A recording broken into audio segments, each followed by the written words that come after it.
But அதை carry பண்ணுற கேரிடாரும், அதாவது எலக்ட்ரிக்கல் டிரான்ஸ்மிஷன் கேரிடாரு, அதை மற்ற மாநிலங்களுக்கு கொண்டு போய் சேர்க்கறதுக்கான கேரிடார், இந்த மாதிரியான ஃபெசிலிட்டிஸ் வந்து போதுமானதாக இல்லை. இப்போ ராஜஸ்தான்லலாம் ஒரு இஷ்யூ வந்தது என்னென்னா, கிட்டத்தட்ட 250 மெகாவாட் அளவுக்கான உற்பத்தி வந்து நிறுத்த வேண்டிய கட்டாயத்தில் ஏற்படுது. ஸோ இது மாதிரி நிறைய வந்து பாலிசி லெவலில், ப்ராசஸ் லெவலில் நிறைய ஸ்டாண்டர்டைஸ் பண்ண வேண்டிய கட்டாயத்தில் இருக்குது. ஸோ அதனால் இந்த மாதிரியான கூட்டமைப்புகள், இந்த மாதிரியான மீட்டிங்ஸ் வந்து எல்லாரும் என்ன மாதிரியான தேவைகள், என்ன பிரச்சனை ஃபேஸ் பண்ணுறாங்கன்றத பேசுகிறதுக்கான மீட்டிங். ஸோ ஆல் இந்தியா லெவலில் அனைத்து பெரிய நிறுவனங்களை சார்ந்த சிஇஓக்கள் அனைவரும் கலந்து கொண்டிருக்காங்க. ஸோ இதில் தமிழ்நாட்டிலையும் வந்து கண்டிப்பாக பார்த்தீங்கன்னா நிறைய இன்வெஸ்ட்மெண்ட்ஸு, நிறைய டிரான்ஸ்பரன்சிஸ் நம்ம கொண்டு வர பார்க்குறோம். ஏன்னா சோலார்லேயும் விண்ட்லேயும் பார்த்தீங்கன்னா நிறைய டிரான்ஸ்பரன்சிஸ் கொண்டு வர பார்க்குறோம். இன்றைக்கி பேசுகிறப்பே சொன்னாங்க, 25 வருஷத்துக்கு முன்னாடி முதல்ல ரெனியூபிள் எனர்ஜி இன்வெஸ்ட் பண்ணதே தமிழ்நாட்டில் தான். ஆனால் இப்போ வந்து தமிழ்நாடு மற்ற மாநிலங்களை விட மிகவும் பின்தங்கி இருக்குது சோலார்லேயும் விண்ட்லேயும் அந்த இன்வெஸ்ட்மெண்ட்ஸ்லையும். ஸோ அதை நம்ம இப்போது மறுபடியும் இங்கே வர இன்வெஸ்டர்ஸ்க்கு நம்ம தேவையான அளவு என்ன மாதிரியான டிரான்ஸ்பரன்சி கொண்டு வர போகிறோம். அவங்களுக்கு ஏற்கனவே பழைய காலங்களில் நிறைய பிரச்சனைகள், நிறைய டிஃபிகல்ட்டிஸ் இருந்தது. ஏன்னா அவங்க இன்வெஸ்ட் பண்ணோம்னா அவங்களுக்கு வந்து நேரடியாக எங்கே இன்வெஸ்ட் பண்ணணும், யாரும் எந்த வித வெளிநபர் தலையீடும் இல்லாமல், அரசியல் தலையீடு இல்லாமல், பவர் ஜென்ரேஷன்ஸில் சோலார் விண்டில் அவங்களுடைய இன்வெஸ்ட்மெண்ட்ஸு ப்ராப்பராக அவங்க இன்வெஸ்ட் பண்ணுறதுக்கான ஒரு தெளிவுகள் இல்லாமல் இருந்தது.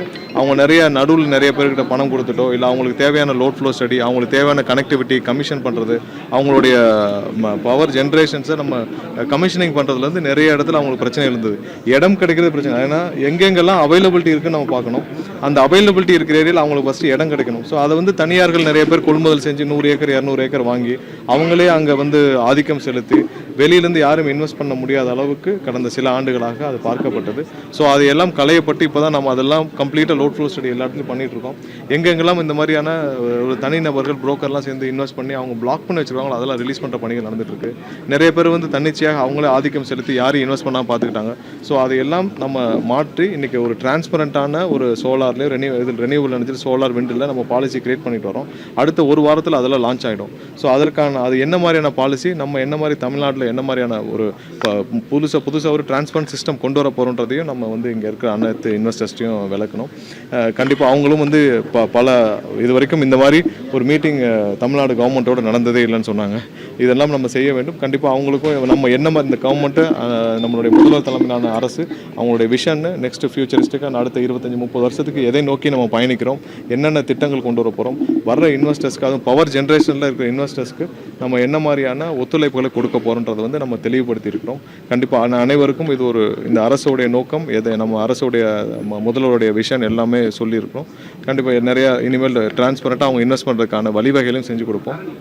இதன் மூலமாக தான் நம்ம வந்து அடுத்த வர்ற ஆண்டுகளில் நம்மளுடைய மின் தேவையை நம்ம பூர்த்தி செய்ய முடியும். ஸோ நம்ம வந்து பேட்டரி ஸ்டோர்டு சோலாரையும் பேட்டரி ஸ்டோர்டு விண்ட் பவரையும் நம்ம முதல் கட்டமாக எனேபிள் பண்ண போகிறோம். ஏன்னா நிறைய இடத்துல ப்ராப்பராக லோட் ஃப்ளோ ஸ்டடி பண்ணாமல் நிறைய இடத்துல அவங்க வந்து முதலீடுகள் செய்யப்பட்டிருக்கு. ஸோ அதெல்லாம் நம்ம யார் எப்படி பண்ணியிருக்கோம், எவ்வளோ லோட் ஃப்ளோ எவ்வளோ ஃப்ரீயாக இருக்குது, நிறைய இடத்துல யார் சும்மா பிளாக் பண்ணி வச்சுருக்காங்க, இது எல்லாத்தையும் இந்த கணக்கீடு பணிகள் நடந்துகிட்ருக்கு. அதெல்லாம் ரிலீஸ் பண்ண பிறகு அதுவரை பேட்டரி ஸ்டோர்டு சோலாரையும் பேட்டரி ஸ்டோர்டு விண்ட் பவரையும் நம்ம வந்து முதல் கட்டமாக எனேபிள் பண்ண போகிறோம். ஸோ அது ஒரு வாரத்தில் அந்த சிஸ்டம் வந்து அப்ளிகேஷனு வெப்சைட் வந்து லான்ச் ஆயிரும். ஸோ அதற்கான பணிகள் அனைத்தும் நடைபெற்று வருகிறது.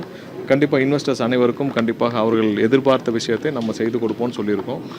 பவர் ஜென்ரேஷனில் கண்டிப்பாக பவர் ஜென்ரேஷனில் மட்டும்தான் நம்ம தனியாருக்கு போவோம். மற்றபடி அனைத்து கட்டமைப்புகளும், ஏன்னா அடுத்த கட்டமைப்புகளும் கண்டிப்பாக டிஎன்இபி கிட்ட தான் இருக்கும். ஸோ பவர் ஜென்ரேஷனில் இன்றைக்கி இருக்கிற லார்ஜ் இன்வெஸ்டர்ஸ் அனைவரும் அவங்களுடைய வியூஸையும் கேட்டோம், அவங்களுடைய பிரச்சனைகளையும் கேட்டோம். நம்மளும் என்ன செய்ய போகிறோம் அப்படின்னு சொல்லியிருக்கோம். இந்த அரசும் எதை நோக்கி போகுதுன்னு சொல்லியிருக்கோம். கடந்த சில தினங்களாகவே மின்வெட்டுன்றது அதிக அளவில் இருந்துட்டே இருக்கு. மக்கள் தொடர்ந்து அந்த சாலை மறியல் போராட்டம் அதெல்லாம் இருந்துட்டே இருக்கு. என்ன தீர்வு காண போறாரு? ஆட்சி அமைத்து 1 மாத காலம் நிறைவடையிருக்கு.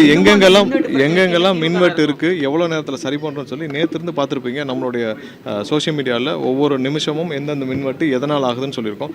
எங்கெங்கெல்லாம் வந்து ஒரு தவறான நபர்கள் அதை வந்து வேண்டுமென்றே வந்து ஃபியூஸ் எல்லாம் இது பண்ணி, இல்லை அங்கே பவர் ஃபெயிலியர் வர வைக்கணும்னு நினைக்கிறேன், அவங்க மேலே கம்ப்ளைண்ட் கொடுத்து ஒரு சில பேர் அரெஸ்ட் பண்ணப்பட்டிருக்கு. சிசிடிவி இருந்தனால ஒரு சில பேர் அரெஸ்ட் பண்ண முடிஞ்சு. சிசிடிவி இல்லாத இடத்துல கண்டிப்பாக பொதுமக்கள் தான். ஏன்னா ரிப்பீட்டடாக ஒரு சில இடத்துல ஒரே மாதிரியான பேட்டர்ன் வர்றப்ப நம்ம அசஸ்மெண்ட் பண்ணி பார்க்குறோம், ஏன் இந்த இடத்துல ரிப்பீட்டாக. பெரம்பூர்லேயும் பார்த்தீங்கன்னா 2 தெருக்களில் ரிப்பீட்டடாக ஒரே மாதிரியான பேட்டர்ன் இருக்குது.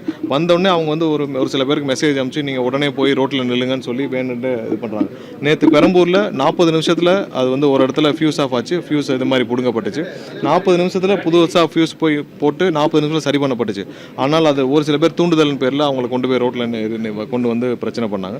ஸோ இதே தான் நேற்று மடிப்பாக்கத்தில் அரும்பாக்கத்தில் ஒரு இடத்துல வயர் கட் ஆகி 11 டிரான்ஸ்ஃபார்மர் பாதிக்கப்பட்டுச்சு. அதையும் துரித நேரத்தில் அவங்க வந்து நம்மளுடைய ஃபீல்டில் இருக்க டீம் போய் சரி பண்ணாங்க. ஸோ எங்கெங்கெல்லாம் எதனால் பிரச்சனைகள் வந்து சரி பண்ணுறோம், ஒரு சில இடத்துல வேண்டுமென்றே செய்யப்படும் விஷயங்களையும் நம்ம வந்து யாரெல்லாம் கண்காணிக்கோடு பிடிக்கப்படுதோ அதெல்லாம் பண்ணுறோம்.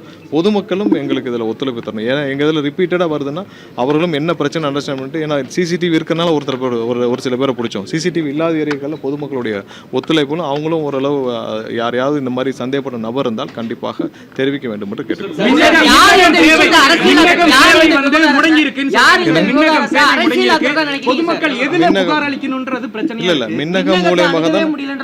மின்னகம் மூலியமா தான் இப்போ தினமும் வந்து எப்படின்னா மின்னகத்தில் இருந்தால் அந்த சோஷியல் மீடியா டைம் எல்லாம் செயல்பட்டு வராங்க. மின்னகம் மூலியமாக தான் எனக்கு வந்து டெய்லி வந்து ஒவ்வொரு அப்டேட்டும் வந்துட்டு இருக்கு. மின்னகமும் அனைத்து டிஸ்ட்ரிபியூஷன் விட்டு முன்னாடி தனித்தனியாக செயல்பட்டு இருந்தாங்க. இப்போ மின்னகமும் நம்மளுடைய டிஸ்ட்ரிபியூஷன் இருக்கிற, அதாவது கீழே இருக்க சிஇ எல்லாம் சேர்ந்து இப்போ சோஷியல் மீடியா டீம், இப்போ யாரெல்லாம் சோஷியல் மீடியாவில் வர கம்ப்ளைண்ட்ஸ் இருக்கோ இவங்கெல்லாம் சேர்ந்து ஒரு வாரமாக செயல்பட்டு வராங்க. ஸோ மின்னகத்துலேருந்து தான் எல்லா கால்ஸும் ரிசீவ் பண்ணப்பட்டு அதன் மூலியமாக இங்கே டிஸ்ட்ரிபியூஷனில் யாருக்கெல்லாம் பிரச்சனை இருக்கோ அவங்களாம் இருக்குது. நைட்டு ரோந்துகளில் இன்னும் நிறைய பேர் பணியமர்த்தப்பட்டிருக்கோம். நேற்று வந்து அடிஷ்னலாகவே வந்து நார்த் மெட்ராஸ்க்கு ஒரு 20 பேர் கொண்ட 3 குழுக்கள் அமைக்கப்பட்டு அவங்க அனுப்பியிருந்தாங்க. இப்போ பெரம்பூர் எல்லாத்துலேயும், வில்லிவாக்கம் எல்லா இடத்துலையும். ஸோ திரும்பவும் இந்த மாதிரியான நிறைய லார்ஜ் குழுக்கள், அதாவது எங்கெங்கெல்லாம் பிரச்சனை வருது உடனே சரிபார்க்கும் குழுக்களை நம்ம வந்து ரெடி பண்ணுறதுக்கான பர்பஸில் இருக்கும். முறைகேடு நடத்தினால 2 பேர் கைது பண்ணியிருக்காங்க. சஸ்பெண்ட் பண்ணி வரும் இந்த மீட்டிங் சரி. ஏன்னா பல்வேறு அந்த இவங்களுக்கு வந்து தடையா இருந்தது அந்த அதிகாரிகள். இப்போ நேற்று 2 சென்டர், அதாவது உடுமல்பேட்டு திருநெல்வேலி 2 சென்டரில் தான் இதுக்கு முன்னாடி வந்து மரபு ரெனியூவல் எனர்ஜிக்கான அனைத்து அப்ரூவலும் நடந்துட்டு வந்தது.